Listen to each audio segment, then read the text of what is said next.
Hello everyone, welcome to part 1 of the chapter 5 videos where we're going to introduce the idea of probability. And the probability, we can define it very carefully, but it means what probably everyone thinks that it means. It's the likelihood of something happening. And we use a special word for something that happens, it's called an outcome.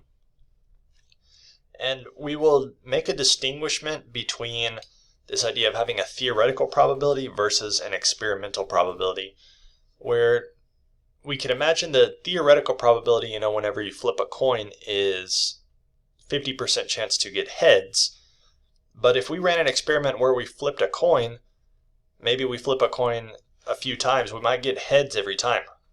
And so the experimental probability, it's the probability that we get from running an experiment, whereas the theoretical probability, it's something that we can calculate just based on the idea of how many outcomes are possible, and so on and so forth. But a lot of things that we want to calculate the probability of, it's not actually possible to come up with a theoretical probability. What's the probability that there's going to be a hurricane? There's no chance to have a theoretical probability. There's too many variables. It's too unpredictable. And so we will deal with, especially in statistics, we're interested a lot in the experimental probabilities. But anyway, the idea of this thing, the law of large numbers, is that whenever we increase the number of trials or else repetitions of an experiment, we're expecting to get closer and closer to the real probability of that outcome. And the way that you can think about it, going back to the flipping a coin example, maybe if you flip a coin twice, you might get heads twice. But if you flip a coin 1,000 times, you're going to be getting pretty close to 50-50 on the heads and tails. And so the law of large numbers describes that phenomenon. But an experiment, it has some kinds of scientific definitions, but it is what it is. The sample space here is something that's actually interesting. It's the collection of all the possible outcomes. And so if we go back to our idea of flipping a coin twice, imagine you could get heads, you could get heads first and then tails. You could also get tails first and then heads, or else you can get tails twice. But whenever we flip a coin twice, these are all of the possible outcomes. So this would be the sample space for that kind of an experiment. And I think it will be easiest to define this idea of an event based on this example, because it's defined here as a collection of outcomes, but really it's a descriptor of which type of outcomes you're looking for. And so it might not just be one of the possible outcomes, but we'll see what that means right here. So imagine a couple has 2 children. The sample space, of course, they could have gotten 2 boys as the 2 children, or else they could have had a girl first and then a boy, or maybe a boy first and then a girl, or else they could have had 2 girls. So it's very similar to the heads and tails. This is the sample space, so these are all the possible outcomes. Getting 2 boys, that would be an outcome. Getting a girl and then a boy, that would be an outcome. But whenever we talk about an event, see, there's an event like this, the event of having 1 boy. But that's actually 2 of the different outcomes. There's having the girl first and then the boy, or there's having the boy first and then the girl. So this event of having 1 boy, this would be the outcomes that you had the boy second, or else that you had the boy first. And in particular, I'm interpreting this as has exactly 1 boy, because if you have 2 boys, then technically you also had 1 boy. But I'm going to write this answer this way. And then we use some notation that kind of looks like function notation, but the probability of E is how we would describe this little structure right here. And we can come up with some of the rules for probability. The probabilities, they're always between 0 and 1. Of course, a probability of 0 means that it's impossible. So an impossible event has probability of 0. We would say probability of that event is 0. All of the probabilities, if we add them up, add up the probabilities for all the outcomes, it should add up to 1. Basically, a 1 means a 100% chance. So there's a 100% chance that something's going to happen. And then if something is certain to occur, it means it happens every single time. It would have probability of 1. So you'd say probability of that event is 1. And then we would call an unusual event something that has a low probability. And this is going back to our standard. We talked about it when we were talking about z-scores and stuff like that, that an unusual event is usually something that occurs with less than 5% probability. We would call it unusual. And then moving on, just a couple of conventions about how we report the probabilities. Probabilities are always rounded to 4 decimal places, unlike the z-scores that were rounded to 2 decimal places. And it should be written as a decimal. And so we don't write fractions for probabilities, we would take the decimal version of the answer. And then we can have a probability model which just lists all the outcomes and then lists the probability for that outcome. Of course, one of the rules that we just saw about probabilities is that the sum of the probabilities for all the outcomes has to be 1. So to check whether a probability model is even possible in real life, we should make sure that the probabilities add up to 1. So we could check this one, for example, talking about Jolly Ranchers with some different flavors and the probability to draw out a certain flavor. To verify that this is a probability model, for one, we would just take a glance at all of the individual probabilities. We have to make sure that the probability for each event is in between 0 and 1. And it checks out for these. We don't have any negative probabilities or any probabilities greater than 1. The next thing to do would be to check that these all add up to 1. And so I'm going to go ahead and add them up here. And since they all add up to 1, it checks out this is a viable probability model. And then we'll take a look at this next example. There's a game called Pass the Pigs. And so we're going to take a pig that has some dots on it. It's kind of like almost like rolling dice, but we're rolling pigs. And whenever we roll one of these pigs, it's possible for the pig to land in a few different orientations, and we could see how it lands based on the side that has the dots or the side with the no dots, and he can also land with his face down and stuff like that. I think that one's called the snouter.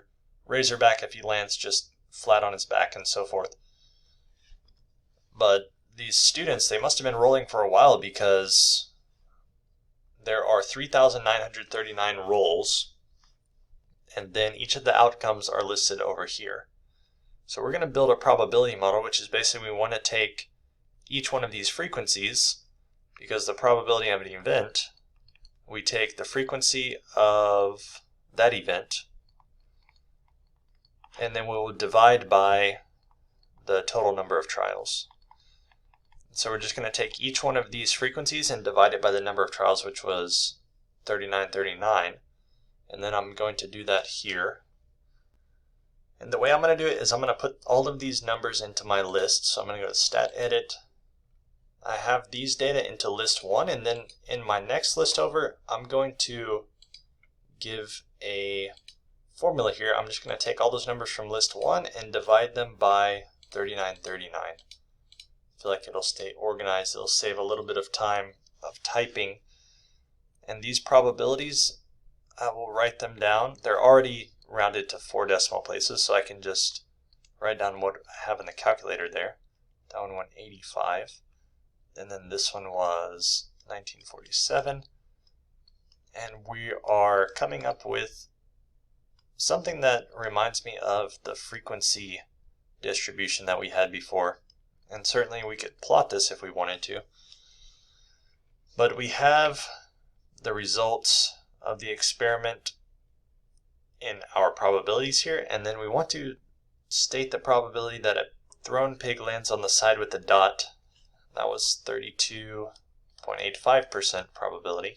And we want to ask this question, would it be unusual to throw a leaning jowler? Unusual, of course, means the probability should be less than 5%. Our probability for a leaning jowler was 0.8% basically. This is less than 5%. And so that means it is unusual.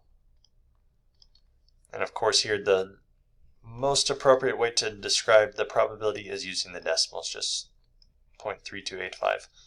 And we would interpret that as 32.85%. But carrying on, we're getting into this idea of having an experimental probability versus a theoretical one.